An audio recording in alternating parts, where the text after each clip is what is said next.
There's a part of Venezuela that feels like a rumor.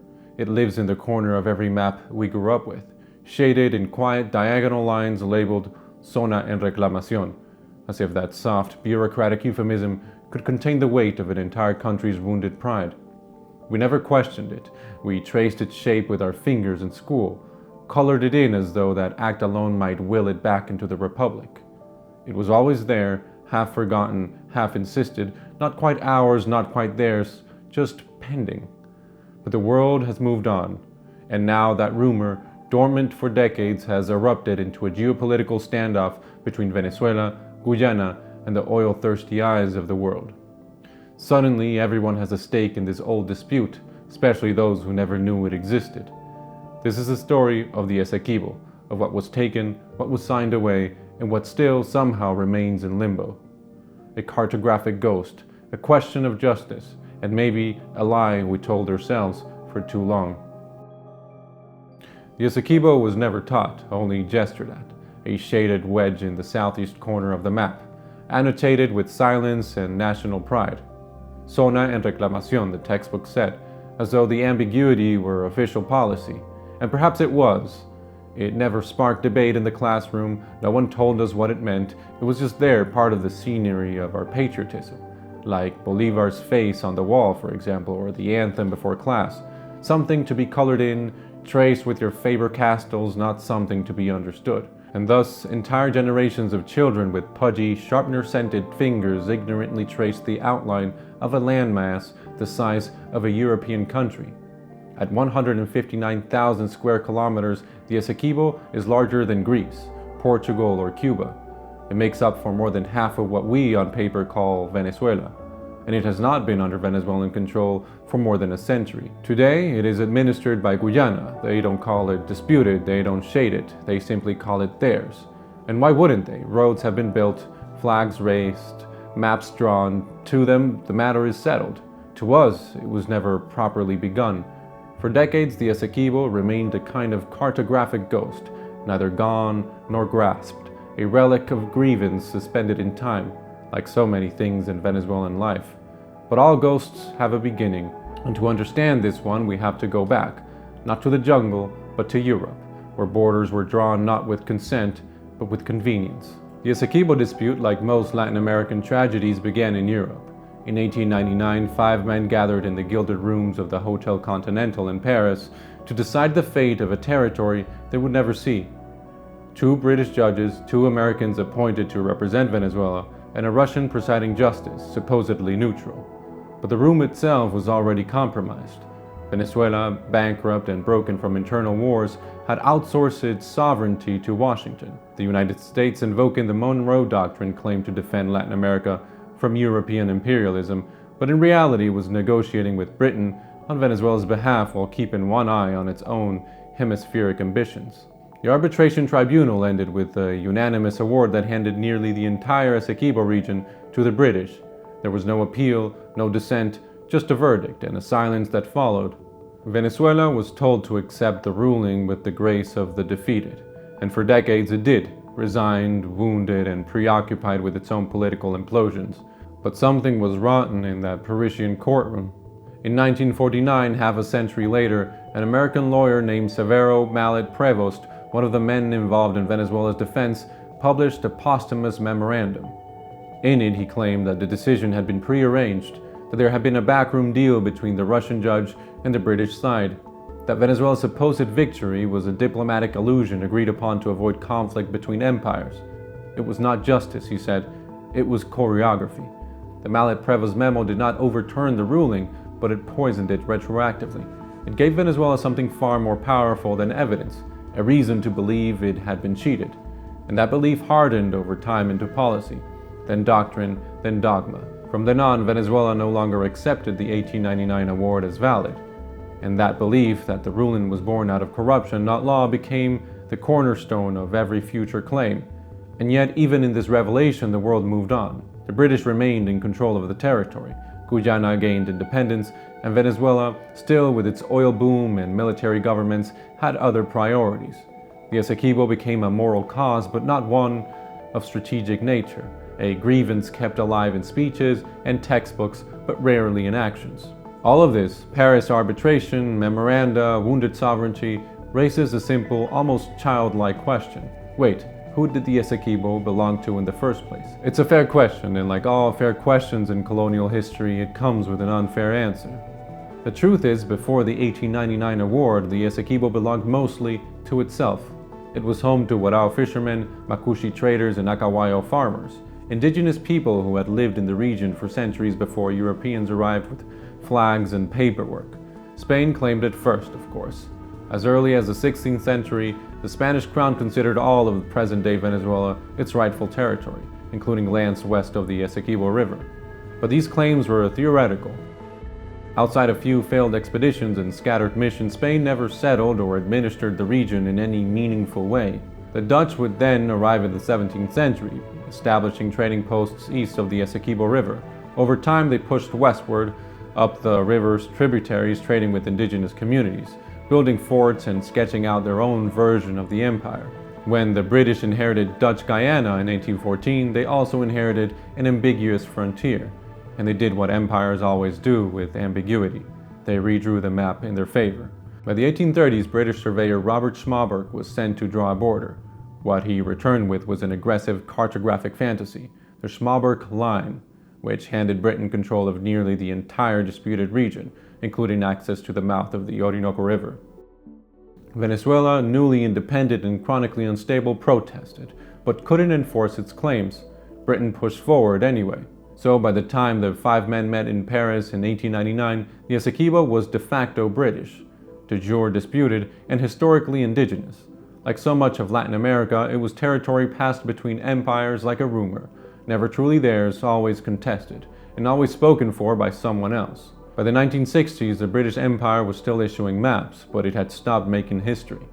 What had once been the most formidable maritime power on Earth, the ruler of sea lanes, grain flows, and human traffic, was now a post-war debtor, humiliated at Suez, eclipsed by Washington, and unraveling under the weight of its own overreach. The Royal Navy, once the empire's spine, had shrunk into a shadow. India was gone, Africa was in open revolt. The Americans had made it clear, the age of colonial empires was over, and Britain, whether it liked it or not, was being ushered off the stage. In 1966, the Union Jack was lowered in British Guyana, and Guyana was born. A new republic, an old colony and the inheritor of a border dispute it had never asked for. Because with independence came not just sovereignty, but all the imperial cartography, the unfinished homework from the centuries that came before. Guyana inherited the Esequibo not as a prize but as a geopolitical landmine, drawn in European ink, contested in Venezuelan memory. Venezuela protested, loudly. For decades, it had considered the Esequibo something like a phantom limb, the hind legs of the rhinoceros, cut off by imperial shenanigans. But Britain was leaving, and Venezuela knew better than to fight a newborn republic. The result was the polyamorous Geneva Agreement, signed in 1966 between Venezuela, Britain, and the soon-to-be independent Guyana. It did not settle the dispute, it merely acknowledged it. Venezuela's objections to the 1899 award were noted, and all parties agreed to seek a practical settlement. It was a compromise wrapped in legal ambiguity, a way for everyone to move forward without admitting defeat. For Venezuela, the agreement was proof that the door remained open, but for Guyana, it was an awkward formality. For the Esequibo, it was purgatory, a jungle kingdom claimed by two nations, administered by one, and understood by neither. After the fanfare of Geneva came the silence of Port of Spain. In 1970, Venezuela and Guyana agreed to a diplomatic pause, a 12-year suspension on the dispute under a mechanism called the Port of Spain Protocol. It was less a treaty than a timeout, a formal agreement to do nothing while pretending to do something. The height of procrastination, the smelliest of dirty laundry. No further claims would be advanced, no military moves made. The matter would rest, and for 12 years it did. When the protocol expired in 1982, Venezuela refused to renew it. But the country had changed. Democracy had taken root, the oil boom had gone to its head, and the Esequibo, once again, felt like an afterthought. A noble grievance, yes, but one kept mostly in storage. The occasional symbolic naval patrol, a bold red map in the classroom, a ministerial quote recycled for Independence Day, the kind of patriotism that costs nothing and solves nothing. In Guyana, meanwhile, the territory became fact. Infrastructure was built, settlements expanded, the national narrative rewritten to include Esequibo not as a disputed zone but as an integral part of the Republic. It was theirs in practice and increasingly in belief. Venezuela objected, but never convincingly. For the next 2 decades, the dispute would live in the background. Part legal issue, part cultural myth, everyone knew it existed, no one truly expected it to change. The Esequibo had become a sort of ceremonial scar, visible, painful, but no longer bleeding. In 2015, ExxonMobil announced the discovery of a massive offshore oil reserve in the waters controlled by Guyana, waters adjacent to the Esequibo, but close enough to reignite old ghosts. The find was staggering, billions of barrels. Overnight, Guyana went from being a quiet, post-colonial footnote to one of the hottest oil frontiers on Earth. By 2023, it was producing more oil per capita than Saudi Arabia. Venezuela watched from across the border, writhing with envy like a miserable neighbor, crippled by sanctions with PDVSA in ruins and oil production at its lowest point in a century. The contrast was obscene.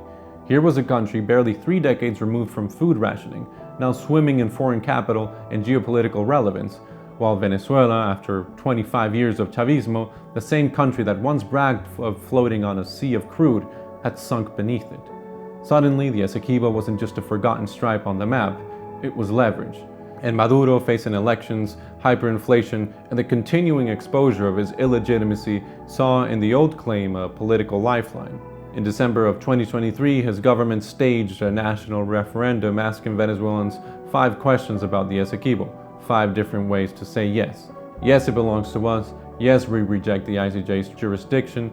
Yes, we should create a new Venezuelan state in the territory, complete with governors and military garrisons. It was pure Chavista theater, legally dubious, internationally condemned, and domestically met with an incredulous scoff.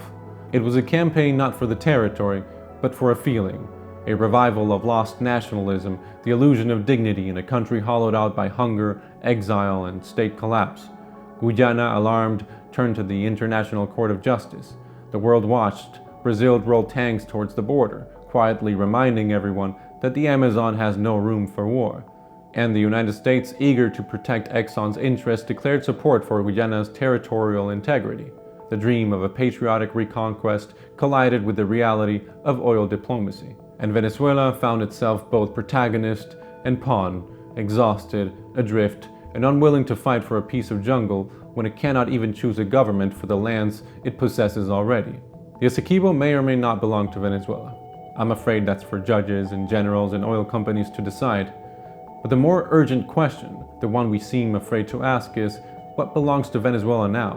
What is left that we can truly call ours? The regime speaks of maps. It draws new borders with thick lines and trembling hands. It promises governors for lands it cannot reach and elections for territories it does not control. But no line on any map will erase the fact that the country has emptied itself of people, of institutions, of meaning. We've tragically been left without the luxury of arguing over the shape of our geography while we deal with the disfigurement of our democracy. And then there's the land itself, the jungle, the rivers, the poles beneath the soil. The Esequibo has always been more than a claim. It is a world, inhabited and alive. Indigenous communities, Warao, Macushi, and Acahuayo, have called it home for centuries. They never asked what side on the border they stand on. Their lives are shaped not by referenda or tribunals, but by floods, gold, mercury, and foreign tongues. These lands are rich, yes, but not for their people. The riches are mapped by satellites in Houston and harvested by machinery made in Canada or Shenzhen. Deals are struck not in the forest, but in offices, inked by outsiders, signed by officials who will never walk those trails.